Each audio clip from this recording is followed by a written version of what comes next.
তিনি ইরানে একটি ধারণা প্রচলন করেছেন। সেই ধারণার মূল মন্ত্রই ছিল নেতৃত্বের মৃত্যু হলেও ইরান যুদ্ধ চালিয়ে যেতে পারে তা নিশ্চিত করা। একটা আলোচনা গণমাধ্যমে এসছে, সেটা হচ্ছে যে 14 দিনেও আমেরিকা এবং ইসরায়েল ইরানকে ধরাশায়ী করতে পারেনি। কিভাবে সম্ভব? এই সাফল্যের, ইরানের যে সাফল্য, তার নেপথ্যে কি আছে? যার নামটা সামনে এসছে তিনি হচ্ছেন মোহাম্মদ জাফারি, একজন মেজর জেনারেল। তার সামরিক মস্তিষ্ক এই সফলতার পেছনে মূল ভূমিকা রেখেছে। বলা হচ্ছে যে যেখানে 26 দিনে 2003 সালে ইরাকে মার্কিন অভিযানে, এবং সেখানে শুধু মার্কিন যুক্তরাষ্ট্র যে অভিযান করেছিল, সামরিক অভিযান, 26 দিনের এই অভিযানে বলা যায় যে সাদ্দাম বাহিনী ধ্বংস হয়েছিল। খুঁজে খুঁজে ইরাকের তৎকালীন উচ্চ পদস্থ কর্মকর্তাদেরকে একদম নিঃশেষ করা হয়েছে। কিন্তু ইরানে এখনো পর্যন্ত সেই সাফল্য পায়নি আমেরিকা। ইরানের সর্বোচ্চ ধর্মীয় নেতা আয়াতুল্লাহ আলী খামেনি সহ সে দেশের বিভিন্ন উচ্চ পদস্থ কর্মকর্তার মৃত্যুর পরও ইরানের শাসন ভেঙে পড়েনি।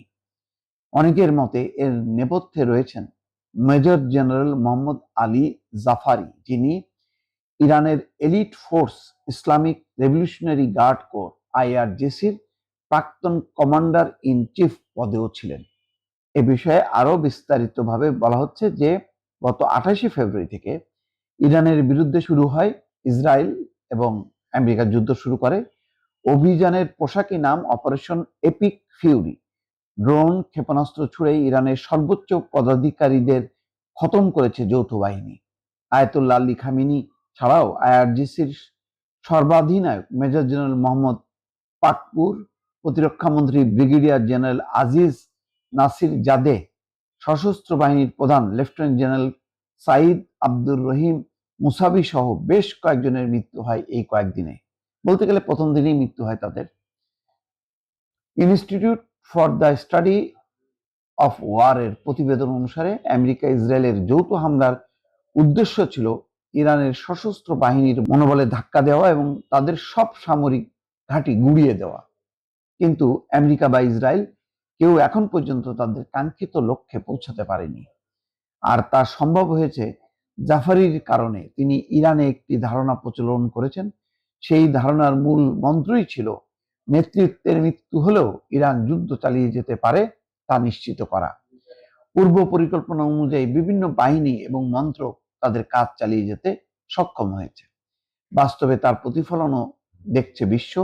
যৌথ হামলায় দমেনি ইরান, বরং পশ্চিম এশিয়ার বিভিন্ন জায়গায় লাগাতার হামলা চালিয়ে প্রতিশোধ নিচ্ছে তারা, বিশেষত মার্কিন ঘাঁটি ধ্বংস করার লক্ষ্যে সংযুক্ত আরব আমিরাত, কাতার, বাহরাইন, কুয়েত এবং ইরাকে পাল্টা হামলা চালিয়ে যাচ্ছে ইরানি বাহিনী।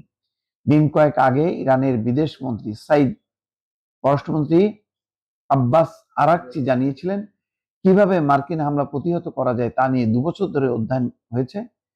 শুধু তাই নয়, আরাকচি বলেছিলেন তেহরানে বোমা হামলা করেও আমাদের যুদ্ধ পরিচালনা করার ক্ষমতায় কোনো প্রভাব ফেলা যাবে না।